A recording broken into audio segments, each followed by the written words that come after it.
আমরা এখন এমন একটা বিশ্বে আছি, এমন একটা পরিবেশে বাস করছি যেই পরিবেশের চতুর্দিকে এখন ফিতনা আর ফিতনা। একটু বোঝেন, আপনি ধর্মের দিকে তাকান, দেখেন মুসলিমদের তাওহীদের মধ্যে এখন শিরক ঢুকে গেছে, ঢুকে নাই? মুসলিমরা তাওহীদের মধ্যে শিরক করছে না? অনেক মুসলিম করছে। আপনি মুসলিমদের সুন্নতের দিকে তাকান, দেখবেন এখানে অনেক বেদাত ঢুকে গেছে, ঢুকে নাই?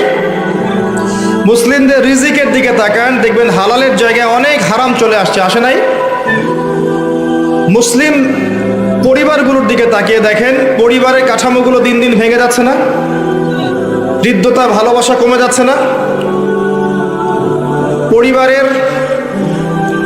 পরিবারের মধ্যে শিরক, পরিবারের মধ্যে বেদাত, পরিবারে হারাম রিজিক, হারাম আকীদা, পরিবারের সন্তানরা মানুষ হচ্ছে পশ্চিমা সংস্কৃতিতে, পরিবারের মেয়েরা, বেশিরভাগের কথা বলছি ইল্লা মাশাআল্লাহ, পর্দার ধার ধারছে না।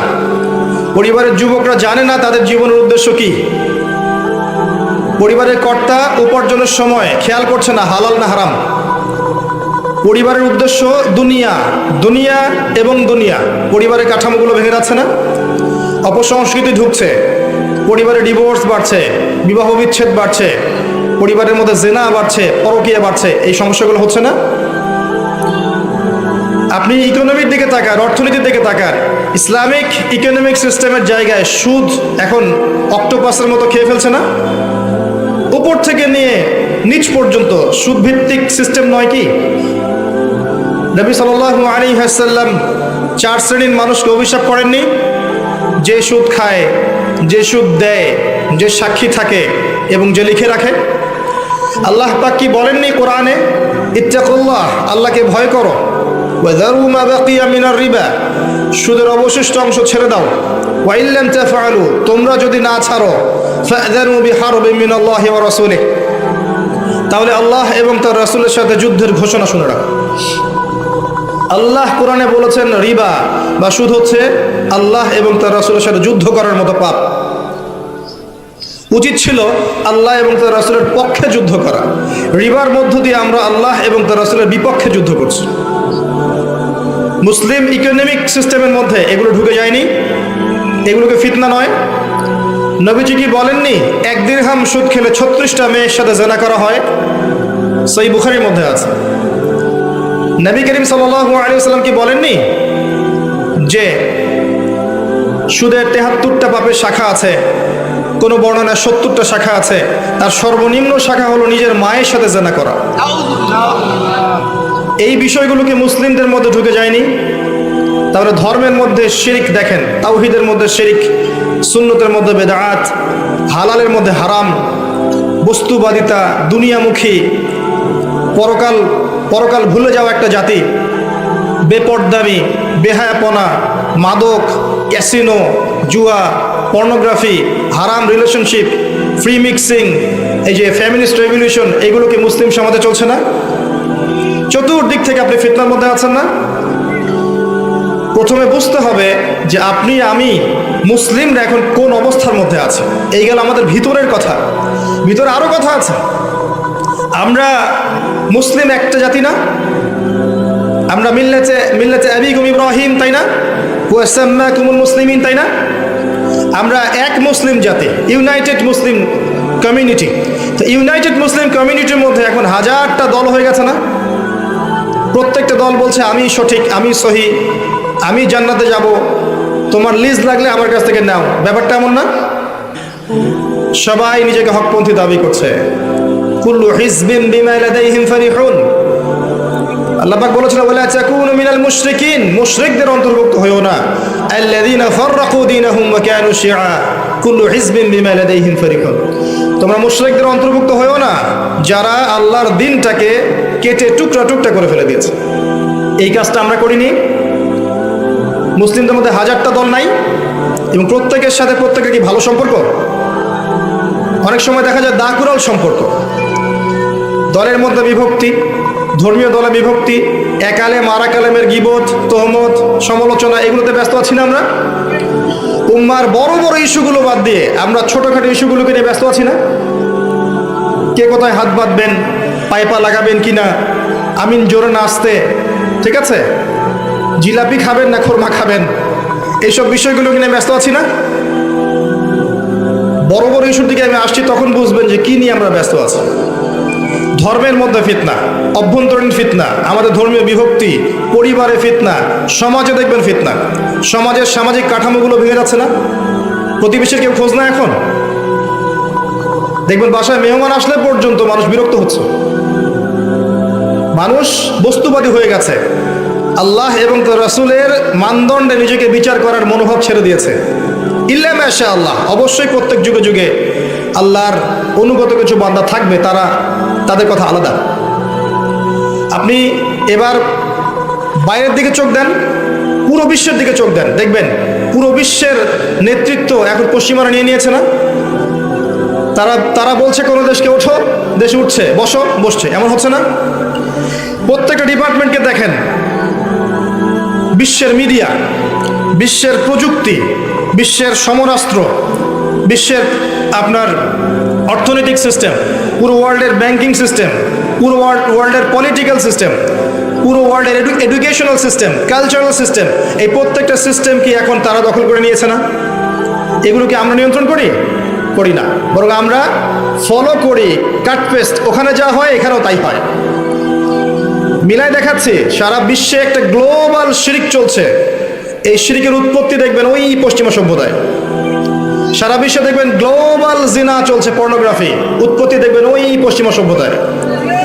সারা বিশ্বের গ্লোবাল দেখবেন সুদভিত্তিক ব্যাংকিং সিস্টেম চলছে, একদম ওয়ার্ল্ড ব্যাংক থেকে নিয়ে নিচু লেভেল এনজিও পর্যন্ত সব দেখবেন ওইখান থেকে শুরু হয়েছে। পুরো বিশ্বে দেখবেন ফ্যামিনিস্ট রেভলিউশন, নারী পুরুষ এক জিনিস, আলাদা কিছু না। সমাজে পুরুষের পোশাক পরে ঘুরবে, আপনি বলতে পারবেন না কিছু। এই যে ফ্যামিনিস্ট রেভলিউশন, এটা ওইখান থেকে আসছে না? এটা কোন দেশ থেকে আসছে? ওই দিক থেকে আসছে না? পুরো ওয়ার্ল্ডের এডুকেশনাল সিস্টেম যেটা আছে, জ্ঞানতাত্ত্বিক সিস্টেম, এখানে দেখবেন জ্ঞানের মানদণ্ড পরিবর্তন করে দিয়েছে। যুক্তি, বিজ্ঞান, দর্শন, পরীক্ষা নিরীক্ষা, পর্যবেক্ষণের মাধ্যমে যা লাভ করা যাবে তাই জ্ঞান, ওদের সংজ্ঞা। কিন্তু আপনি আপনার যে গায়েবের পিলার, আল্লাহ, মালায়েকা, আসমানি কিতাব, নবী রাসূলগণ, কবরের আযাব, পরকাল, মিজান, ফুলসিরাত, জান্নাত, জাহান্নাম, স্বপ্ন, রূহ, এগুলোকে আপনি ল্যাবে প্রমাণ করতে পারবেন? এগুলোকে ল্যাবরেটরিতে প্রমাণ করতে পারবেন? তাহলে ওদের তত্ত্ব মতে, ওদের এপিস্টিমোলজি মতে এগুলোর কোনো অস্তিত্ব নাই। এটা চলছে সারা ওয়ার্ল্ডে, এবং এভাবেই এডুকেশন সিস্টেম এগিয়ে যাচ্ছে। এর বাইরে ইসলামিক সিস্টেম আছে আলাদা, স্বতন্ত্র। তো এগুলো চলছে না সারা ওয়ার্ল্ডে? পুরো ওয়ার্ল্ডের ফিতনাটা দেখেন, এবং পুরো ওয়ার্ল্ডের অস্ত্রশস্ত্র, পারমাণবিক নিউক্লিয়ার ওয়েপেন্স, আপনার মনিটরি সিস্টেম, পলিটিক্যাল সিস্টেমগুলো, অ্যাসোসিয়েশন সংগঠনগুলো তারা দখল করে নিয়েছে না? এই যে বিগত 100 বছর থেকে মুসলিমদের কোনো স্বতন্ত্র খিলাফা নেই, দেখবেন দুই একটা রাষ্ট্র আছে যেখানে হয়তো আপনি দেখবেন ইসলামিক কিছু লস আছে, বেশিরভাগই নাই। বেশিরভাগের মধ্যেই সেকুলারিজম আছে, কমিউনিজম আছে, ন্যাশনালিজম আছে, ডেমোক্রেসি আছে, এগুলো বেশিরভাগ রাষ্ট্রে আছে। দুই একটার মধ্যে দেখবেন হয়তো ইসলামিক কিছু লস আছে। এই 100 বছরে দেখবেন ওরা যে এত উন্নতি করে ফেললো, ওরা যে উন্নতি বলতে বোঝাচ্ছি, ওরা যে এত চালকের আসনে চলে গেল, আর আমরা মুসলিমরা যে এই যে চালিত আসলে চলে আসলাম, এই 100 বছর ধরে আমরা কি করছি আসলে?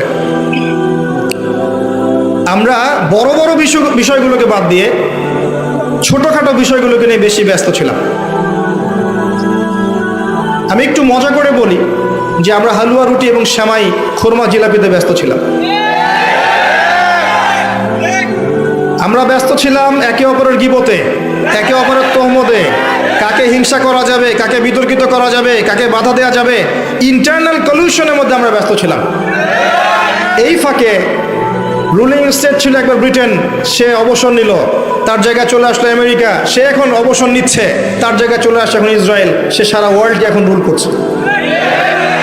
এবং সারা বিশ্বের দিকে তাকিয়ে দেখবেন বেশিরভাগ মুসলিম কান্ট্রিতে মুসলিম মা, মুসলিম বোন, মুসলিম বাচ্চাদেরকে পাখির মতো গুলি করে হত্যা করা হচ্ছে। আমরা মেজর ইস্যুগুলোকে বাদ দিয়ে মাইনর ইস্যুগুলোকে নিয়ে এত বেশি ব্যস্ত ছিলাম। যেমন দেখেন আজকের এই মাহফিলের মেজর ইস্যু হচ্ছে লেকচার, আর কোথায় বসবো, কোথায় দাঁড়াবো, এই বিষয়গুলো মাইনর। আমরা মাইনর ইস্যুগুলোকে নিয়ে বেশি ব্যস্ত থাকি, মেজর ইস্যুগুলোকে নিয়ে ব্যস্ত থাকি না। এখন কি করবেন? এই বিষয়টা কি চলতেই থাকবে? সুসংবাদ হচ্ছে যে না, এমন অবস্থা চিরকাল থাকবে না। বলেন আলহামদুলিল্লাহ। কিভাবে থাকবে না? আল্লাহ পাকের একটা সুন্নাহ আছে। আমি যতটুকু কোরআনের ছাত্র হিসেবে দেখেছি, আল্লাহ পাকের একটা সুন্নাহ আছে। সুন্নাহ হচ্ছে যে আল্লাহ রাব্বুল আলামিন নির্দিষ্ট একটা সময় দেন প্রত্যেকটা যুগের জন্য, প্রত্যেকটা কওমের জন্য, সম্প্রদায়ের জন্য। ফাইদা জাআ আজালুহুম, যখন তাদের সময় শেষ হয়ে যায়, লা ইস্তাখিরুনা সাআতা ওয়া লা ইস্তাকদিমুন, আল্লাহ পাক এক মুহূর্ত বাড়ান না, এক মুহূর্ত কমান না। তাই এই পুরো বিশ্বে যা চলছে, বিশ্বে অর্থনীতিতে, সমাজনীতিতে, পরিবারে, ধর্মের মধ্যে ফাসাদে, এগুলো চিরকাল থাকবে না ইনশাআল্লাহ। আল্লাহ পাক কি করবেন? আল্লাহ পাক আমাদেরকে সুযোগ দিয়েছেন, মুসলিমদেরকে একটা সুযোগ দিয়েছেন। আপনার কাছে একটা বয়স আছে 40, 50, 60, 70, 80, 100 হাইয়েস্ট। এর মধ্যে গোল্ডেন টাইম হচ্ছে আপনার 20 থেকে 50। আল্লাহ পাক আপনাকে সময় দিয়েছেন, মেধা দিয়েছেন, বোধ শক্তি দিয়েছেন, আপনার ঘর পর্যন্ত আল্লাহ কোরআন পৌঁছে দিয়েছেন, নবীর হাদিসগুলো পৌঁছে দিয়েছেন, আপনাকে আল্লাহ পাক উলামায়ে কেরামের সোহবত দিয়েছেন, মসজিদ দিয়েছেন, আজান দিয়েছেন, মাদ্রাসা দিয়েছেন, মক্তব দিয়েছেন। আল্লাহ আপনাকে সুযোগ দিয়েছেন দিন শেখার, জানার, বোঝার, দিনের জন্য কাজ করার। এটা আল্লাহ পাক সুযোগ দিয়েছেন। যদি এই সুযোগ আমরা কাজে না লাগাই, কি করবেন আল্লাহ পাক? আল্লাহ পাক আমাদেরকে এই দুনিয়ার জীবনটাতে হয়তো বাড়ি গাড়ি, টাকা পয়সা, আত্মীয় স্বজন, স্ত্রী সন্তান, আপনার ব্যাংক ব্যালেন্স, জমি জমা, স্ট্যাটাস সবই দিবেন। আল্লাহ পাক হয়তো সবই দিবেন, কিন্তু আমরা যদি দায়িত্ব পালন না করি দিনের ক্ষেত্রে, আল্লাহ পাক কি করবেন জানেন? ইস্তাবদিল কওমান গায়রাকুম, আল্লাহ পাক এই কওমটাকে সরিয়ে দিবেন, এই অপদার্থ কওমটাকে সরিয়ে দিবেন এবং অন্য কওমকে হেদায়েত দিয়ে এই জায়গায় নিয়ে আসবেন। অমুসলিমদেরকে হেদায়েত দিয়ে আল্লাহ পাক ইসলামের ছায়াতলে নিয়ে আসবেন। সুম্মা লা ইয়াকুনু আমসালাকুম, এরপর তারা তোমাদের মতো হবে না। আপনি কি এটা চাচ্ছেন যে আল্লাহ সরিয়ে দেখে আমাদেরকে দিয়ে অন্যদেরকে হেদায়েত দিয়ে জায়গায় নিয়ে আসুক? বিশ্বের দিকে তাকিয়ে দেখেন, প্রচুর মানুষ পশ্চিমার, এই যে ইউরোপে, জার্মানিতে, ব্রিটেনে, ফ্রান্সে, আমেরিকায়, অস্ট্রেলিয়ায়, আফ্রিকায়, বিভিন্ন কন্টিনেন্টে দেখবেন প্রচুর মানুষ এখন মুসলিম হচ্ছে না? প্রচুর মহিলা যারা একসময় ধর্ষণের শিকার হয়েছিল, পশ্চিমাদের এই নারী ভোগের গোলকধাঁধায় পরে নিজের ইজ্জত খইয়েছে, এরকম প্রচুর নারী দেখবেন এখন ইসলাম কবুল করে পর্দার মধ্যে এসেছে। তারা বুঝতে পেরেছে ইসলামেই শান্তি আছে। এই যে মানুষগুলো ইসলাম কবুল করলো, এদেরকে কি তরোয়াল দেখিয়ে ইসলাম কবুল করিয়েছি আমরা? জুলুম করে কবুল করিয়েছি? এরা সবাই সাক্ষ্য দিচ্ছে ইসলাম তরবারির জোরে ছড়ায়নি, সৌন্দর্য দিয়ে ছড়িয়েছে। আজও যদি আমরা ইসলামের সৌন্দর্য মানুষের সামনে তুলে ধরতে পারি, আপনি দেখবেন দলে দলে অমুসলিমরা ইনশাআল্লাহ ইসলাম কবুল করবে।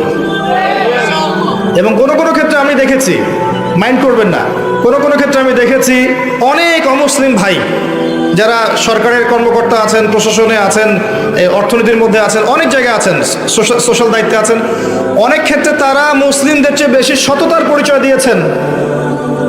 এমনও ঘটনা আছে না? আপনি দেখবেন খাবারে ভেজাল দিচ্ছে মুসলিম, হিন্দুর দোকানে যান দেখবেন ফ্রেশ খাবার পাচ্ছেন। দেখবেন দুধ কিনতে গেলে আমরা অনেক সময়, বেশিরভাগ সময় দেখি যে ওই তাদের কাছে যাওয়া লাগে।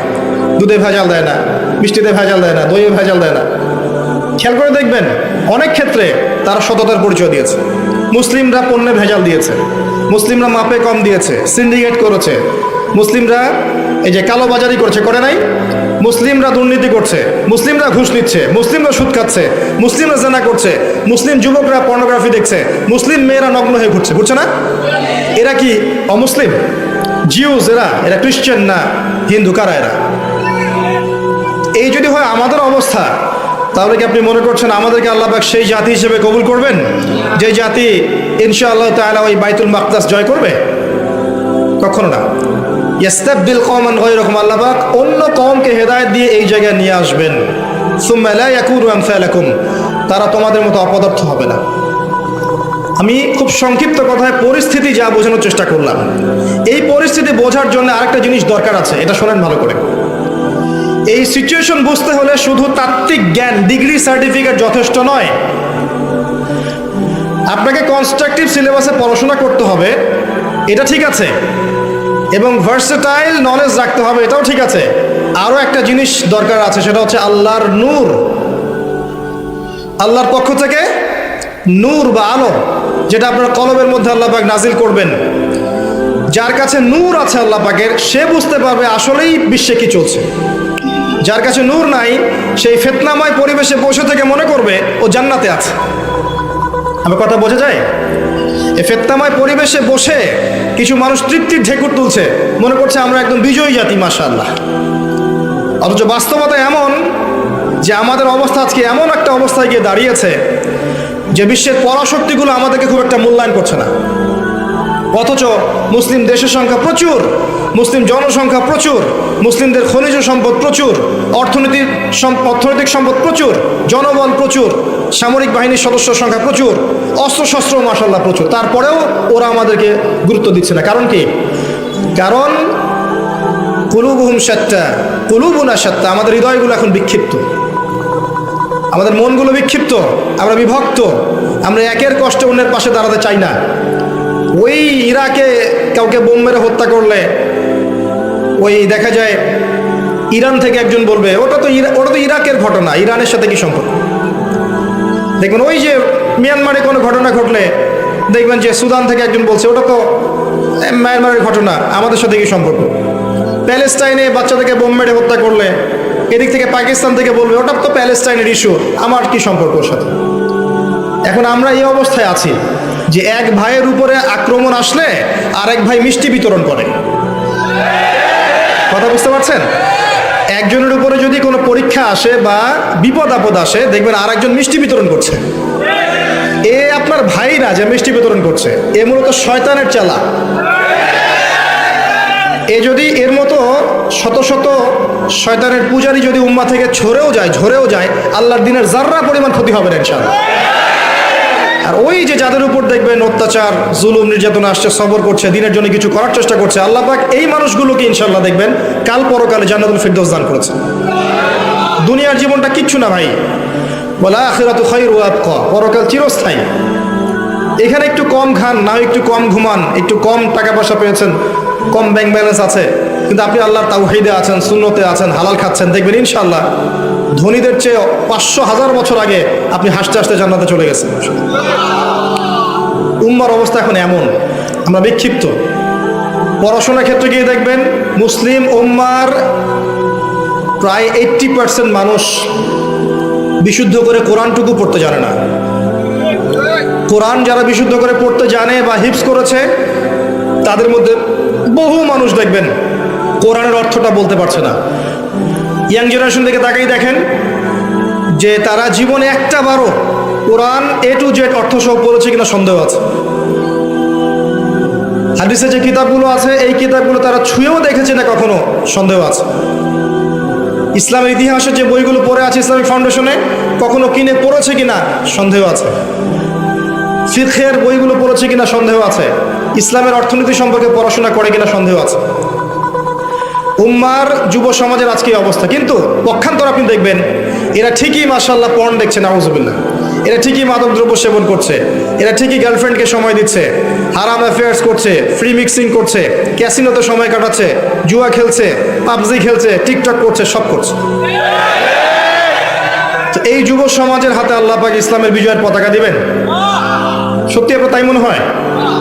এরা কি ওই মোহাম্মদ বিন কাসিমের মতো, খালিদ বিন ওয়ালিদের মতো, এরা কি উমর ইবনে খাত্তাবের মতো, এরা কি যায়েদ ইবনে হারেসা, আব্দুল্লাহ বিন রওয়াহা, জাফর বিন আবু তালেবের মতো?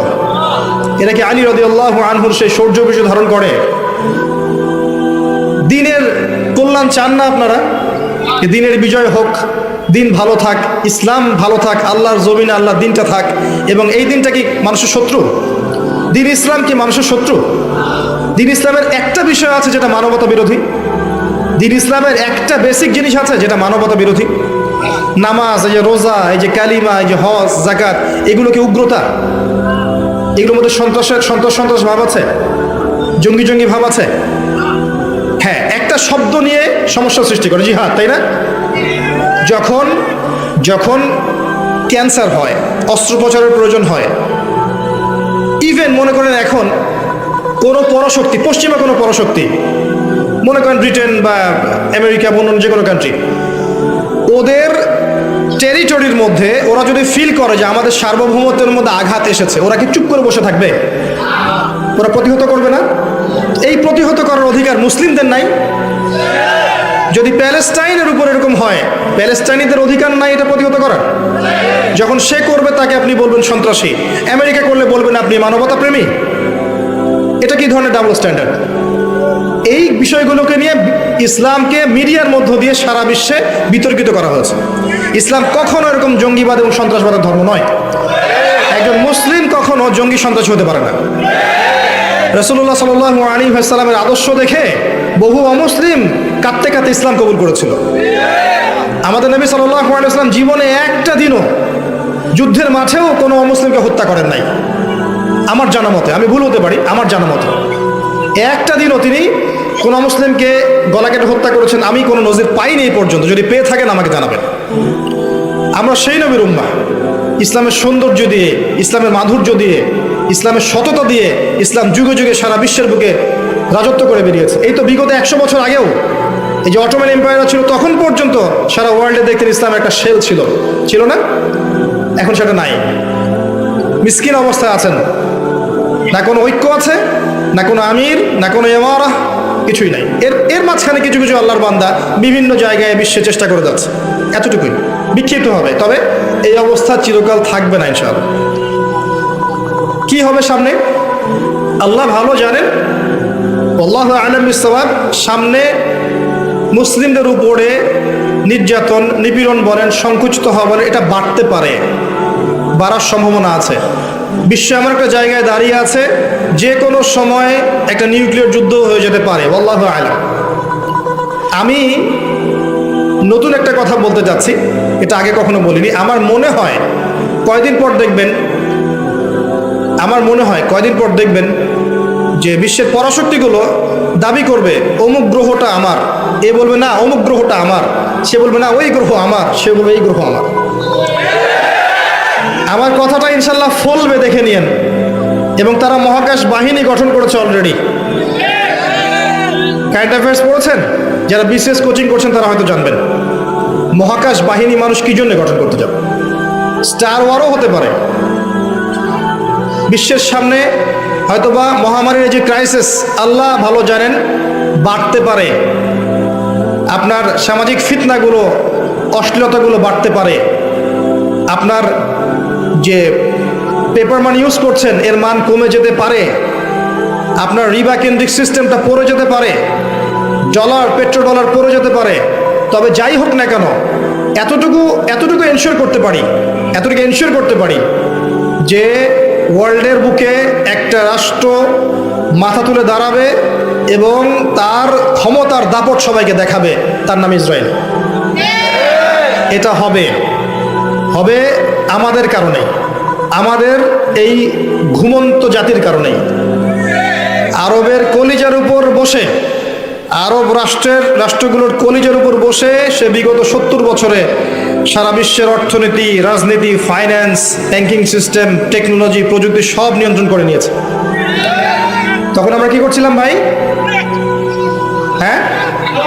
হ্যাঁ, সবাই করেনি। অনেক ওলামায়ে কেরাম ছিলেন যারা শুরু থেকে এগুলো মানুষকে সতর্ক করার চেষ্টা করেছেন ঠিকই, কিন্তু তাদের মিম্বরগুলো সংকুচিত ছিল, তাদের কণ্ঠস্বরগুলো বৃত্তে বন্দী ছিল। মানুষ শুনতো না, বুঝতো না, মূল্যায়ন করতো না। মানুষ শোনে না, এখনো মানুষ শোনে না, বোঝে না। এখন পর্যন্ত মানুষ বোঝে না, শোনে না কি হচ্ছে সামনে। ওই এখনো পড়ে আছে, একটা ইস্যু তুলে দেন, সারাদিন ইস্যু নিয়ে ফেসবুকে বসে থাকবে। আর কোনো ইস্যুই নাই, একটা ইস্যু তুলে দেন, সারাটা দিন ওখানে বসে থাকবে। মানে এটাই বড় জিহাদের কাছে, কিবোর্ড নিয়ে কিবোর্ড মুজাহিদ। আল্লাহ সমালোচকদেরকে হেদায়েত দান করুন। দিনের জন্য ভাই কিছু করেন। আপনার প্রতিভা থাকলে আপনি বলেন, লিখার প্রতিভা থাকলে লিখেন, একটা মসজিদ করা থাকলে মসজিদ করেন, একটা মাদ্রাসা করেন, এতিমদের দায়িত্ব নেন, বিধবার দায়িত্ব নেন, নারীদের জন্য কোনো প্রজেক্ট করেন, মা বোনদের পর্দায় আনার ব্যবস্থা করেন, ইসলামিক কোনো এনজিও করেন, ইসলামিক ইকোনমিক সিস্টেম লঞ্চ করেন, কৃষিভিত্তিক প্রজেক্ট করেন, কিছু একটা করেন যেটাতে আপনার দিনের উপকার হবে। ওইভাবে বসে সারাদিন ফেসবুকে গুতাগুতি করলে দিনের জীবনে কোনো উপকার হয় না। ফেসবুকে বসে আর সারাদিন যদি সমালোচনা করতে থাকেন, দিনের কোনো উপকার হয় না আদতে। মাঠে নেমে কনস্ট্রাকটিভলি কাজ করে দেখান। একদিন চেয়ারে বসে একটা বক্তব্য দিয়ে দেখান কত বিশুদ্ধ বক্তব্য দিতে পারেন। এই জায়গায় এসে বসেন আগে, তারপর দেখা যাবে যে কত বিশুদ্ধ করে সুন্দর করে কথা বলতে পারেন। এত সহজ না সব কিছু। মাঠে না নেমে সাইড থেকে তালি মারা সহজ। বাংলাদেশ ক্রিকেট টিম খেলবে, আপনারা জানেন যে আমি ক্রিকেটের সাথে একসময় সংযুক্ত ছিলাম। বাংলাদেশ ক্রিকেট টিম খেলবে, দেখবেন গ্যালারির চারপাশে অনেক দর্শক, এটা এইভাবে মারলে ভালো হতো, এটা কাভার ড্রাইভ করলো না কেন, এটা পুল শট খেলা যাইতো, স্লগ ওভার আরও মারতে পারতো, এটা বলতে পারবে। ওর হাতে ব্যাটটা তুলে দেন না, তারপর দেখেন কিভাবে পিটায়। জাতি হিসেবে আমাদের সমস্যা আছে ভাই। সমালোচনা সংস্কৃতি না, কাজ করে কনস্ট্রাকটিভলি কাজ করে জাতিকে এগিয়ে নেন, দেশকে এগিয়ে নেন, উম্মাকে এগিয়ে নেন, সমাজকে ভালো কিছু দেন, রাষ্ট্রকে ভালো কিছু দেন। ইসলাম সবসময় সবার কল্যাণকামী, কোশ্চিনকালেও ইসলাম কারো অকল্যাণ চায় না। ইসলাম কখনো কারো অকল্যাণ চাবে না। হয়তো আপনি বুঝতে ভুল করছেন, না হলে কিছু মানুষ ইসলামকে বিতর্কিত করছে, কিছু মানুষ ইসলামকে ইচ্ছাকৃতভাবে উদ্দেশ্যপ্রণীতভাবে বিতর্কিত করছে। আল্লাহ পাক এই ফিতনা ফাসাদ থেকে আমাদের যুব সমাজকে হেফাজত করুন। আমাদের ওলামায়ে কেরামদের মাঝে আল্লাহ পাক ঐক্য দান করুন। আল্লাহ পাক আমাদের মাঝে আপোষে হিংসা, বিদ্বেষ, গীবত, তহমতের সংস্কৃতি বর্জন করার তৌফিক আল্লাহ পাক দান করুন। ঐক্যবদ্ধ হয়ে একটা দেশ, একটা রাষ্ট্র হিসেবে, উম্মাহ হিসেবে ইসলামকে, এই বাংলাদেশকে এগিয়ে নিয়ে যাওয়ার তৌফিক আল্লাহ পাক আমাদেরকে দান করুন। আমিন। তো এখন এই সিচুয়েশনে আপনি কি করতে পারেন? আপনার আবার করণীয় কি? সামনে যা হতে যাচ্ছে আমি একটা এস্টিমেট করতে চাই। ইনশাআল্লাহ তাআলা, ইনশাআল্লাহ আযজা ওয়া জাল, ঈসা ইবনে মারইয়াম আসবেন। কবে আসবেন, কত সালে আসবেন, কি করবেন আমি জানি না, এবং জীবনে আমি কখনো বলিও নি এত সালে আসবেন। বক্তব্য তো পুরো কখনো শুনবেই না, একটা অংশ শুনে ওটা নিয়ে বিতর্কিত করা শুরু করবে। কে জানে কত সালে আসবে, কেউ বলতে পারবে? কখনো বলতে পারবে না। কিন্তু আসবে, যে আপনি কি অস্বীকার করতে পারেন? ঈসা আলাইহিস সালাম এসে কি হাই কমোড ইউজ করবেন? আটা চামচ দিয়ে খাবেন? আমাদেরকে ওই যে পশ্চিমারা যেমন সভ্যতা শেখায়, ওরা মনে করে যে ওরা হচ্ছে সভ্য আর আমরা অসভ্য, ওরা তাই মনে করে। ওরা টিস্যু পেপার ইউজ করা শেখায় পানির বদলে, তারপরে হাই কমোড ইউজ করা শেখায়, তারপর ওদের মধ্যে গেট আপ শেখায়। মানে সবাইকে ওদের ফটোকপি হতে হবে আর কি। যতক্ষণ ও ফটোকপি হচ্ছেন না, আপনি ইউ আর নট সিভিলাইজড, আপনি আনসিভিলাইজড ওদের বক্তব্য অনুসারে। ঈসা ইবনে মারইয়াম কাঁটা চামচ দিয়ে খাবেন না, হাত দিয়েই খাবেন। তিনি মাটিতে বসেই খাবেন ইনশাআল্লাহ, এবং তিনি আঙ্গুল চাটবেন, প্লেট চাটবেন ইনশাআল্লাহ। তখন তাকে শেখাতে আসবেন যে সভ্যতা কাকে বলে। যাই হোক, ঈসা ইবনে মারইয়াম হচ্ছে শেষ জামানার সবচেয়ে ভাইটাল ক্যারেক্টার। যখন মাসিহুদ দাজ্জাল বের হবে, জিউসরা তাকে ফলো করবে এবং সে সারা বিশ্বকে শাসন করবে। এই ক্ষমতা আল্লাহ পাক তাকে দিয়ে মানুষকে পরীক্ষা করবেন। আপনাকে ওই সময় একটা সূরা বাঁচাবে, একটা সূরাই আপনাকে বাঁচাতে পারে ঈমান, আমল, তাকওয়ার পর। সেটা হচ্ছে সূরাতুল কাহফ। এই সূরার মধ্যে দেখবেন মূসা এবং খিজর আলাইহিস সালামের গল্প আছে। তিনটা প্রশ্ন করেছেন মূসা আলাইহিস সালাম, আর খিজর আলাইহিস সালাম বারবার বলছিলেন যে আমি কি তোমাকে বলিনি তুমি ধৈর্য ধরতে পারবে না। মূসা আলাইহিস সালাম প্রশ্ন করছেন, কেন নৌকা ফুটা করলেন, কি কারণে বাচ্চাকে হত্যা করলেন, কেন এই দেয়ালটা নির্মাণ করলেন পারিশ্রমিক ছাড়াই? বাহ্যিক চোখে মূসা আলাইহিস সালামের কাছে মনে হচ্ছে প্রত্যেকটা কাজই ভুল, তাই না? আপনার কথা বুঝতে পারছেন? বাহ্যিক চোখে, বাইরের চোখ দিয়ে মূসা আলাইহিস সালামের কাছে মনে হচ্ছে তিনটা কাজই ভুল। কিন্তু খিদির আলাইহিস সালাম বললেন, ওই নৌকা ফুটা না করলে সেই নৌকা হাইজ্যাক হয়ে যেত, ওই বাচ্চাকে হত্যা না করলে সেই বাচ্চা বড় হয়ে বড় কাফের হতো, এবং এই দেয়ালের নিচেই এই দুই এতিম বাচ্চা রেখে যাওয়া সম্পত্তি আছে, পৈতৃক সম্পত্তি, তারা বড় হলে এই সম্পত্তি পাবে। বাইরের চোখ দিয়ে মূসা তোমার কাছে মনে হয়েছে যে আমি ভুল করছি, কিন্তু ভেতরের চোখ দিয়ে তুমি যদি দেখতে, আল্লাহর নূর দিয়ে দেখতে, তাহলে বুঝতে পারতে যে প্রত্যেকটা ক্ষেত্রে আমি সঠিক ছিলাম। এই গল্পটা কেন বললাম? পরিস্থিতি বুঝতে হলে, করণীয় বুঝতে হলে আপনাকে দুই চোখ দিয়ে দেখতে হবে। প্রথম কথা, বাইরের চোখ দিয়ে দেখলে সব বুঝতে পারবেন না, ভেতরের চোখ দিয়ে আল্লাহর নূর দিয়ে আপনাকে দেখতে হবে, তখন বুঝতে পারবেন কি হচ্ছে। নূর কিভাবে আসবে ভাই? তাওহীদের উপর থাকলে নূর আসবে, সুন্নতের পাবন্দি করলে নূর আসবে, বেশি বেশি নফল নামাজ তাহাজ্জুদ করলে নূর আসবে ইনশাআল্লাহ। সূরা নূরের উপর আমল করলে নূর আসবে, সূরা নূরের উপর আমল করলে নূর আসবে, বেশি বেশি মৌতের ফিকির করলে নূর আসবে, বেশি থেকে বেশি কোরআন তেলাওয়াত করলে নূর আসবে। ইনশাআল্লাহ আল্লাহর জিকির বেশি বেশি করলে, আল্লাহর ধ্যান করলে, তাসবিহ তাহলিল করলে, আল্লাহর কাছে দোয়া করলে আল্লাহ নূর আসবে ইনশাআল্লাহ। এরপরেও আরো বিষয় আছে, বিনয়ী থাকতে হবে, অহংকারী হওয়া যাবে না। একজন আলেম অনেক বড় আলেম হয়েছেন, মনে অহংকার আছে, এই মনের মধ্যে নূর আসবে না ইনশাআল্লাহ। অনেক বড় ডিগ্রি সার্টিফিকেট আছে, মনে অহংকার আছে, আমি অনেক বড় আলেম, তোমরা কিছুই না, তোমরা তেজপাতা, আমি বড় আলেম। এই অহংকার থাকলে মনের মধ্যে আল্লাহ নূর কশ্চিন কালেও আসবে না। আল্লাহ নূর যখন আসবে না, আপনি ভিতর থেকে অন্ধই থেকে যাবেন। আল্লাহ নূর যখন আসবে না, তখন ভেতর থেকে আপনি অন্ধ থেকে যাবেন। ইবলিসের অনেক জ্ঞান ছিল, মনের মধ্যে বিনয় ছিল না, অহংকার ছিল, আল্লাহ নূর দেন নাই, অভিশাপ করে দিয়েছেন। অতএব শুধু জ্ঞান নয়, বিনয় দরকার, অহংকার মুক্ত মন দরকার, সবার কল্যাণকামী হন, সবাইকে ভাই মনে করেন, ভালোটুকু নেওয়ার চেষ্টা করেন, খারাপটা ছেড়ে দেন, সমস্ত উম্মার কল্যাণকামী হয়ে যান। গীবতের, তোহমতের, অহংকারের, রিয়ার এসব সংস্কৃতি বর্জন করেন, মনটা পবিত্র করেন। কদ আফলাহা মান যাক্কাহা ওয়া কদ খাবা মান দাসসাহা। আল্লাহর নূর আসবে ইনশাআল্লাহ তাআলা। তখন দেখবেন আপনি আল্লাহর চোখ দিয়ে দেখছেন, আল্লাহর কান দিয়ে শুনছেন, পরিস্থিতি আপনি বুঝতে পারছেন এবং কি করতে হবে আপনি নিজেই বুঝতে পারছেন ইনশাআল্লাহ। যখন বুঝতে পারবেন তখন নিজে আগে সতর্ক হবেন, পরিবারকে সতর্ক করবেন, তারপর আপনার সাধ্য অনুযায়ী আপনি সমাজে দাওয়াতি কাজ করবেন। মধ্যমপন্থী থাকবেন, শৈথিল্যবাদী হবেন না, চরমপন্থী হবেন না। ইসলামে চরমপন্থারও যেমন স্থান নাই, এই শৈথিল্যবাদিতারও স্থান নাই। ইসলাম হচ্ছে একটা মধ্যমপন্থী ধর্ম। ওয়া কাযালিকা জাআলনাকুম উম্মাতান ওয়াসাতা লিতাকুনু শুহাদা আলান নাস। কয়েকটা পয়েন্ট বলে শেষ করছি। প্রথম কাজ, স্পেশালি বলছি আমি কথাগুলো ইয়াং জেনারেশনকে, যারা তোমরা আমার ভাই এখানে বসে আছো, ইয়াং জেনারেশন যারা আছো, আমাদের মা বোন যারা আছে, যাদের মধ্যে তরুণীরা আছে, যুবতীরা আছে, তাদেরকে বেশি ফোকাস করতে বলছি। কারণ যারা বার্ধক্যে চলে গেছে তাদের বয়স এক সময় শেষ হয়ে যাবে, রিসেন্টলি শেষ হয়ে যাবে। যারা যৌবনকালে আছেন তাদের ইনশাআল্লাহ আগামী 10, 20, 30, 40 বছর বেঁচে থাকার সুযোগ আছে, আল্লাহ যদি চান। যুবতীদের আছে, এবং আমাদের পরবর্তী প্রজন্ম, আমাদের যে বাচ্চা কাচ্চা যারা আছে, ছেলেমেয়েরা, এদের দিকে বেশি ফোকাস করেন। এই দুইটা জেনারেশনকে টার্গেট করে আমি কথা বলছি। এক নাম্বার, আল্লাহর জমিনে আল্লাহর দ্বীনের কল্যাণ চান, নিজে পরকালে বাঁচতে চান, দ্বীনের জন্য কিছু করতে চান, নিজের জীবনটাকে আল্লাহর জন্য আপনি ডেডিকেট করতে চান, প্রথম কাজ হচ্ছে আপনাকে পড়াশোনা করতে হবে। পড়াশোনা ছাড়া আপনি কিচ্ছু করতে পারবেন না। এবং এই পড়াশোনা মানে এই না যে আপনাদের সবাইকে মাদ্রাসায় ভর্তি হতে হবে, এমন নয় ব্যাপারটা। আপনি ফিজিক্স নিয়ে পড়ছেন, কেমিস্ট্রি নিয়ে পড়ছেন, বায়োলজি নিয়ে পড়ছেন, মেডিকেল সায়েন্সে পড়ছেন, ইঞ্জিনিয়ারিং পড়ছেন, সায়েন্স অ্যান্ড কমার্সে পড়ছেন, জিওপলিটিক্স পড়ছেন, ইকোনমিক্স পড়ছেন, যে সাবজেক্টেই পড়েন, ওই জ্ঞানটাকে আপনি ইসলামের কল্যাণে কাজে লাগানোর চেষ্টা করেন। That's all. পারবেন না? একজন অর্থনীতিবিদ তিনি ইসলামের খেদমত করতে পারেন না? একজন ডক্টর দিনের খেদমত করতে পারেন না? একজন ইঞ্জিনিয়ার দিনের খেদমত করতে পারে না? যার মধ্যে একজন ইসলামিক মূল্যবোধ আছে, এই মানুষ যদি সমাজের দায়িত্বে আসেন, তিনি কি জনগণের খেদমত করতে পারবেন না? মনে করেন কেউ বিসিএস ক্যাডার হয়েছে, প্রশাসনে আছে, তার মধ্যে ইসলামিক নৈতিকতা আছে, সে উম্মার খেদমত করতে পারবে না? এগুলো সবাইকে বাদ দিয়ে কি আমাদেরকে মাদ্রাসায় ভর্তি হতে হবে? না, সবাই হবে না। যারা যারা এখানে আছেন, যে লাইনে পড়ছেন, পড়াশোনা করবেন, বেশি থেকে বেশি পড়াশোনা করবেন, ইনশাআল্লাহ তাআলা আল্লাহ পাক আপনাকে জ্ঞান দান করবেন আল্লাহর পক্ষ থেকে ইনশাআল্লাহ।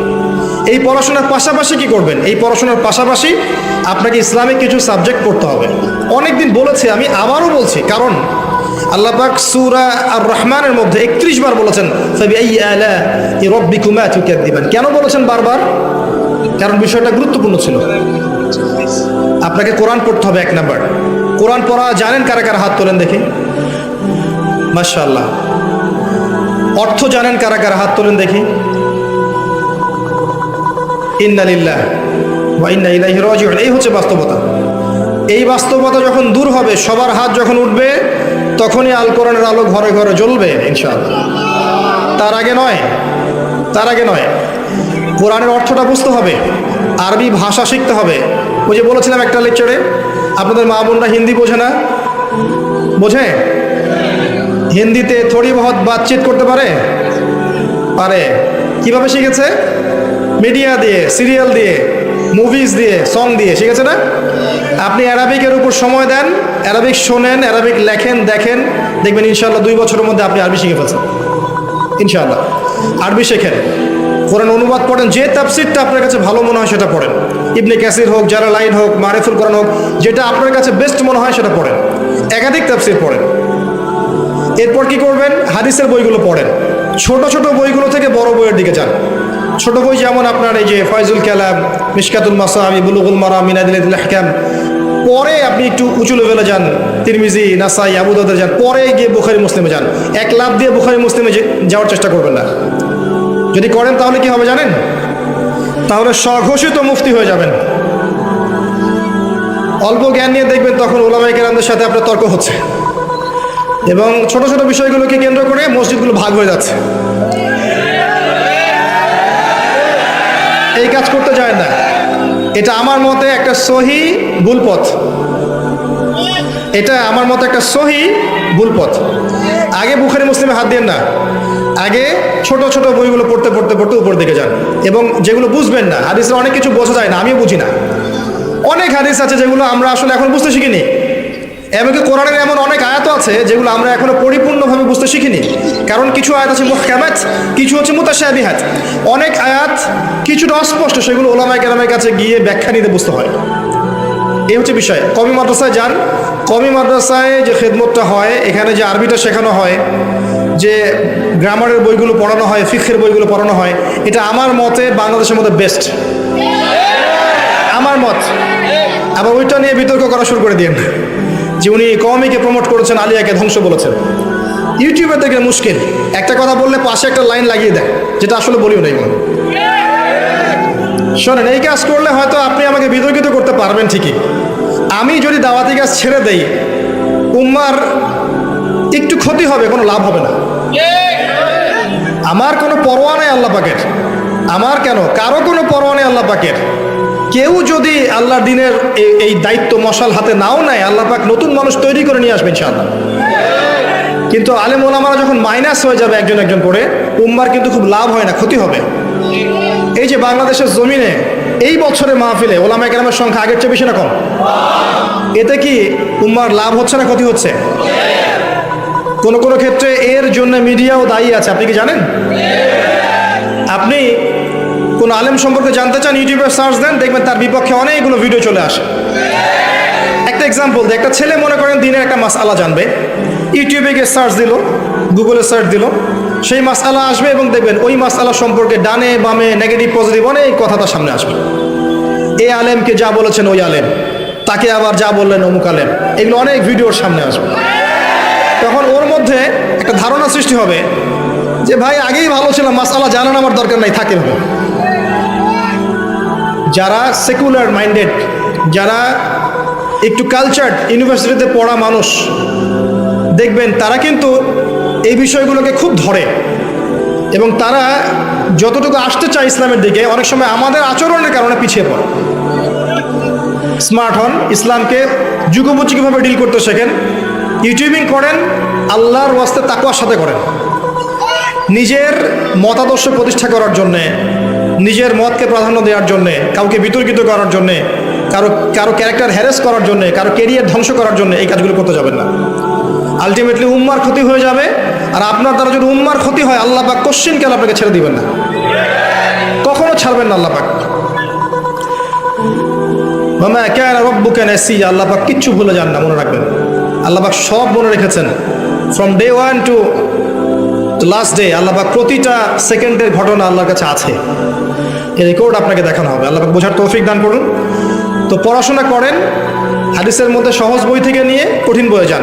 আমি শেষ করে দিচ্ছি ইনশাআল্লাহ। এরপরে কি পড়বেন? এরপরে ইসলামের ইতিহাস পড়েন, ইসলাম ফাউন্ডেশনে যান, প্রচুর বই আছে, এগুলো কেনেন, পড়েন। প্রত্যেকের বাসায় একটা করে পার্সোনাল লাইব্রেরি করুন, পারবেন না? প্রত্যেকের বাসায় একটা করে পার্সোনাল লাইব্রেরি করবেন, রাজি আছেন?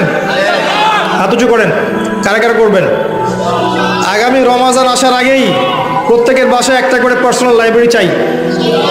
মাসে মিনিমাম 5,000 টাকার বই কিনবেন, পারবেন না? পারবেন রে ভাই, 5,000 টাকা আপনার গার্লফ্রেন্ডের পিছনে যায় মাসে, আমি জানি। পারবেন না?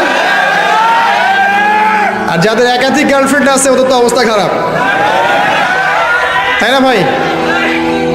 এগুলো কি আমাদের সংস্কৃতি? হালালভাবে বিয়ে করে নেন, বিয়ের পরে যত খুশি প্রেম করেন, মহব্বত করে, আল্লাহ বাধা দিবেন না ইনশাআল্লাহ। বিয়ের আগে এগুলো করতে চান না, আল্লাহর গজব চলে আসবে, আল্লাহর গজব চলে আসবে, নাউযুবিল্লাহ। তো যেটা বলছিলাম যে বই কেনেন, বই কেনার অভ্যাস করেন, টাকা খরচ করেন, আল্লাহ পাক টাকা দিবে ইনশাআল্লাহ। আর কি পড়বেন? সিরাত পড়েন, নবী সাল্লাল্লাহু আলাইহি ওয়াসাল্লামের জীবনী পড়েন, নবী সাল্লাল্লাহু আলাইহি ওয়াসাল্লামের জীবনী পড়েন। আর রাহিকুল মাখতুম, উসওয়াতুল হাসানা, নবী মুস্তাফা, গোলাম মুস্তাফা, দ্য প্রফেট, অনেকগুলো বই আছে না? আচ্ছা, সিরাতের বইগুলো পড়েন ভাই। সিরাত নিয়ে আসলে প্রত্যেকটা ঘটনার পিছনে একটা কল্যাণ থাকে, আপনি জানেন। আমি এটা ফিল করি, এটা আমার ফিলোসফি, যে প্রত্যেকটা অকল্যাণ বা ঘটনার পিছনে আল্লাহ পাক একটা কল্যাণ বের করে নিয়ে আসেন। কুল্লু শার ইউজাদু ফিহিল খাইর, প্রত্যেকটা অকল্যাণের পিছনে একটা করে কল্যাণ থাকে। এই যে নবী সাল্লাল্লাহু আলাইহি ওয়াসাল্লামের জীবনী কোনো একটা লেকচার হয়তো আলোচনা করেছিলাম ওয়ান্স আপন আ টাইম, আমার ঠিক মনে পড়ছে না কোন লেকচার। সেখানকার 3টা লাইন একজন কাট করে পুরো ইউটিউব আর ফেসবুক ভর্তি করে দিয়েছে। কখনোই এই অংশটুকু তোমরা দিও, যেটা আমি বলছি এখন। কখনোই আমার ইন্টেনশন ছিল না যে আমার দ্বারা নবী সাল্লাল্লাহু আলাইহি ওয়াসাল্লামের শানের খেলাফ কিছু হবে। বরং যদি নবীর জন্য জীবন দেওয়ার প্রশ্ন আসে, তোমার আগে আমি দাঁড়াবো ইনশাআল্লাহ, তোমার আগে আমি সামনের কাতারে দাঁড়াবো ইনশাআল্লাহ, যদি নবীর জন্য জীবন দেওয়ার প্রশ্ন আসে। একজন লিখেছে আমি নাকি বলেছি যে নবী সাল্লাল্লাহু আলাইহি ওয়াসাল্লাম নবী হওয়ার যোগ্যই ছিলেন, নাউযুবিল্লাহ। আল্লাহর কসম করে বলছে এই কথা জীবনে আমি কথা বলিনি। এই কথাটাকে দিয়ে বিতর্কিত করেছে। আমি এতটুকু বলবো যে আমি সচরাচর মানুষের নামে বদদুয়া করি না। যে কাযযাব এই কাজটা করেছে, আল্লাহ পাক যেন তার এই মিথ্যার প্রতিদান তাকে দান করে। 2 নাম্বার যে লাইনটা দিচ্ছিল, যে আমি বলেছিলাম তিনি ভয় পেয়ে গিয়েছিলেন, এরকম বলেছিলাম। ফিতরাতুল ওয়াহির সময় গ্যাপ ছিল একটা ওয়াহির, তিনি ভয় পেয়ে গিয়েছিলেন, কয়েকবার পাহাড়ের চূড়া উঠে তিনি নিজেকে ফেলে দেওয়ার চেষ্টা করেছেন, এমন একটা কথা বলেছিলাম। আল্লাহর কসম করে বলছি যে এই কথাটা বলার মধ্য দিয়ে আমার ইন্টেনশন কখনো এমন ছিল না যে এখানে নবীর শানের খেলাফ কিছু হচ্ছে। এবং এই কথাটা বলার জন্যে আমি প্রকাশ্যে স্ট্যাটাস দিয়ে সবার কাছে ক্ষমাও চেয়েছি। তবে এতটুকু জানা উচিত যে কথাটা আছে কোথায় বা কোত্থেকে বলা হয়েছে। আপনি এই যে সিরাতের যে বইগুলোর নাম বললাম, ম্যাক্সিমাম সিরাতের বইয়ের মধ্যে এই গল্পটা আছে। আপনি আর রাহিকুল মাখতুম বইটা পড়েন, দেখবেন এটা আছে রাহিকুল মাখতুম বইয়ের মধ্যে, অন্য অনেক বইয়ের মধ্যে আছে, যারা পড়েছেন আপনারা সবাই জানেন। কিন্তু রাহিকুল মাখতুম বইটা 1187টা বইয়ের মধ্যে প্রথম স্থান অধিকারকারী বই। আমার কথা শোনেন। আর রাহিকুল মাখতুম বইটা রাবাতে আলেম আল ইসলামিয়ার কম্পিটিশনে 1187টা পাণ্ডুলিপির মধ্যে ফার্স্ট প্রাইজ পাওয়া বই আল্লামা সফিউর রহমান মোবারকপুরি রাহিমাহুল্লাহ। এই বইয়ের মধ্যে এই ঘটনাটা আছে, এবং এই ঘটনাটা সহিহ বুখারীর মধ্যে একটা রেওয়ায়েতে এসেছে, যদিও বা রেওয়ায়েতের সনদে দুর্বলতা আছে। এখানে এটা সরাসরি নবীর কথা নয়, আয়েশা রাদিয়াল্লাহু আনহার কথা নয়, যেটা আমার জানা ছিল না। যেটা আমার জানা ছিল না সেটার জন্য আমি অবশ্যই অ্যাপোলোজাই করতেই পারি যে এই জ্ঞানটা আমার তখন ছিল না। আমি রাহিকুল মাখতুম বইয়ের হাওয়ালা দিয়ে কথাটা বলেছিলাম। এখন কথা হচ্ছে, রাহিকুল মাখতুম বইয়ের মধ্যে কিন্তু হাদিসের কোনো তাহকিক নেই।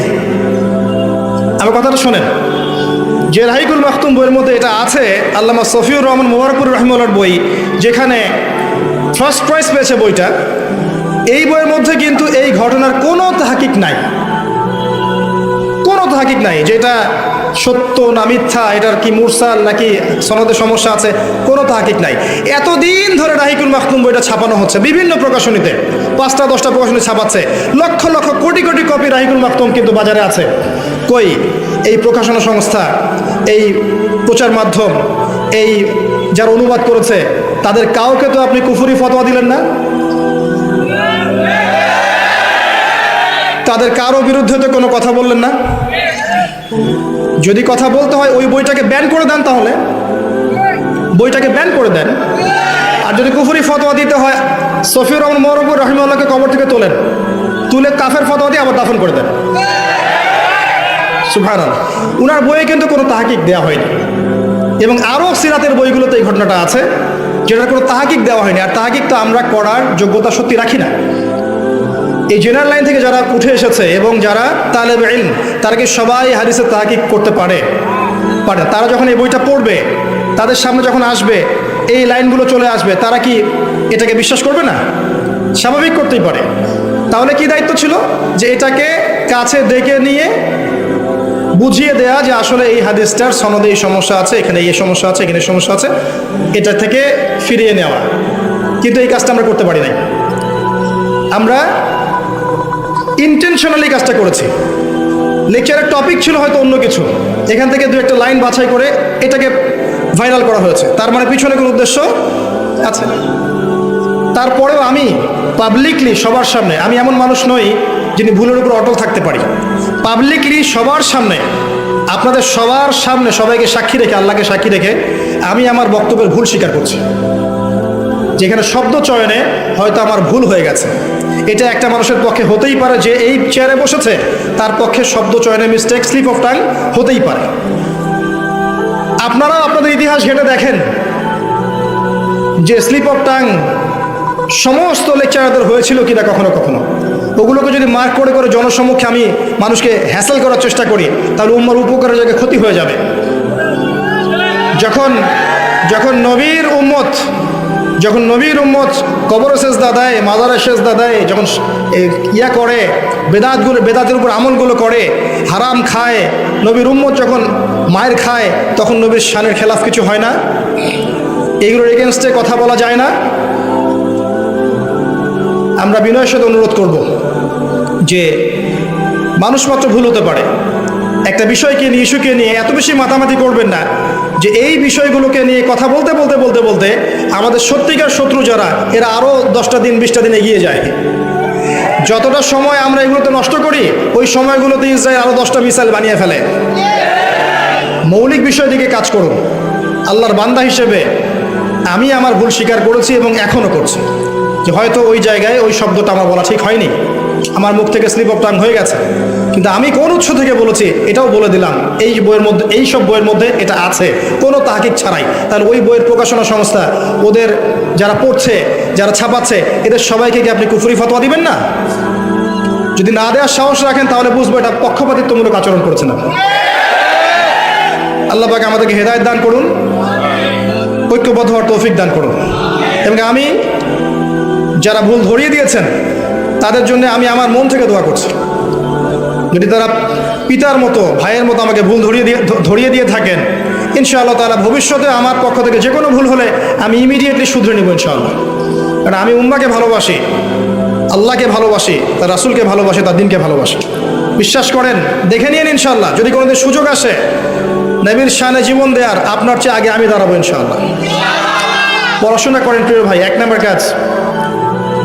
আর আমার সাথে আরও কিছু মানুষও দাঁড়াবে ইনশাআল্লাহ, যারা সত্যিকার অর্থেই নবীকে ভালোবাসে।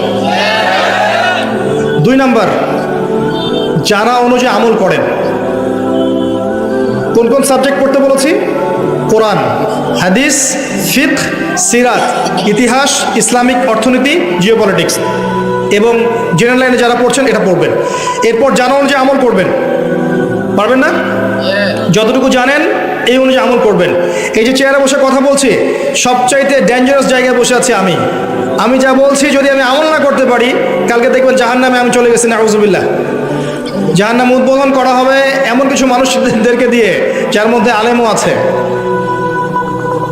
মানুষ বড় আলেম বলবে, বড় কারি বলবে, হাফেজ বলবে, এই জন্য জ্ঞান চর্চা করেছিল, আল্লাহ পাক জাহান্নামে দিয়ে দিবেন। এমনও মানুষ আছে জাহান্নামে নাড়ি ভুড়ি বের হয়ে যাবে, চারপাশে ঘুরতে থাকবে। মানুষ এসে বলবে, কি হয়েছে তোমার, কি আমল করেছিলে? সে বলবে, আমি কুনতু আমরু বিল মারুফ, আমি মানুষের সৎ কাজে আদেশ করতাম, কিন্তু আমি সেটা করতাম না। আমি মানুষকে অসৎ কাজ থেকে নিষেধ করতাম, আবার সেটাই নিজেই করতাম। এমন মানুষও জাহান্নামে যাবে যার দুর্গন্ধে জাহান্নামীরা টিকতে পারবে না। নবী সাল্লাল্লাহু আলাইহি ওয়াসাল্লাম বলেছেন, সে হচ্ছে এমন ব্যক্তি যে তার ইলম দিয়ে উপকৃত হতে পারে নাই, জ্ঞান অনুযায়ী আমল করতে পারে নাই। তাই যারা বসে আছে এই চেয়ারে, যারা দিন প্রচার করছি, তাদের আরও তাকওয়াবান হওয়া উচিত, মুত্তাকি হওয়া উচিত, জানা অনুযায়ী আমল করা উচিত। আল্লাহর আসনে বসে কাউকে জাজ করা উচিত না। ফালা তুযাক্কু আনফুসাকুম ওয়া আ'লামু বিমান ইত্তাকা, তোমরা নিজেদেরকে নিয়ে আত্মপ্রশংসা করো না, আল্লাহ ভালো জানেন কে তোমাদের মধ্যে তাকওয়াবান। অতএব জানা অনুযায়ী আমল করার চেষ্টা করি। আল্লাহ আমাকে তৌফিক দেখ, আল্লাহ পাক আপনাদের সবাইকে তৌফিক দান করুন।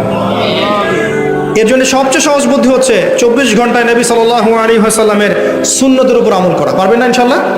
ইনশাআল্লাহ। একমাত্র ব্যক্তি যে আপনার জন্য কেঁদেছে, আপনাকে ভাই বলেছে, হাউজে কাউসারে দাঁড়িয়ে থাকবেন আপনার জন্য পানির গ্লাস হাতে নিয়ে, যিনি আপনার জন্য সুপারিশ করবেন, আল্লাহর কাছে সেজদায় পড়ে যাবেন, কবিরা গুনাহগার মুসলিমদেরকে সুপারিশ করে জান্নাতে নিয়ে যাবেন, একমাত্র মানুষ মুহাম্মদুর রাসূলুল্লাহ সাল্লাল্লাহু আলাইহি ওয়াসাল্লাম। তার সুন্নত 24 ঘন্টা মেনে চলেন। আল্লাহ পাক তৌফিক ইনায়াত করুন। এরপরে হালাল রিজিক খান, হারামে যায়েন না, সুদ ঘুষ দুর্নীতি আত্মসাতে যায়েন না, ছোট্ট হালাল রিজিকে থাকেন, আল্লাহ বরকত দিবে ইনশাআল্লাহ। হালাল রিজিকের ব্যবস্থা হয়ে গেলে নেককার স্ত্রীকে বিয়ে করেন, আদর্শ ইসলামিক পরিবার গড়ে তোলেন, পরবর্তী প্রজন্মকে ইসলামের জন্য গড়ে তোলেন ইনশাআল্লাহ। এরপরে আপনাকে আল্লাহ পাক যা দিয়েছেন, জান মাল সময় শ্রম এগুলোকে কাজে লাগিয়ে দিনটাকে একটু একটু করে এগিয়ে নিয়ে যাওয়ার চেষ্টা করেন। ক্ষুদ্র ক্ষুদ্র প্রচেষ্টা ইনশাআল্লাহ দেখবেন আগামীতে ইসলামের বড় বিজয় নিয়ে এসে দেবে ইনশাআল্লাহ। আর সবশেষ কথা হচ্ছে ফিজিক্যালি ফিট থাকেন, শরীরের যত্ন নেন, মনের যত্ন নেন, টেকনোলজি থেকে দূরে থাকার চেষ্টা করেন। এত বেশি ফেসবুকিং করবেন না, এত বেশি ইউটিউবিং করবেন না, মাথাটাকে রিল্যাক্স দেন, চিন্তা করার টাইম দেন, প্রকৃতির সাথে মেশেন, ঠিক আছে? পড়াশোনা করেন, মানে যান্ত্রিক হয়ে যাবেন না, মানুষ হন। আরও কাজ আছে, আপনি ভালো খাবার খাওয়ার অভ্যাস করেন, ম্যানুফ্যাকচার্ড খাবারগুলো ত্যাগ করে দেন। আপনাকে আল্লাহ যে সম্পত্তি দিয়েছেন এই সম্পত্তিগুলো যাকাত আদায় করেন।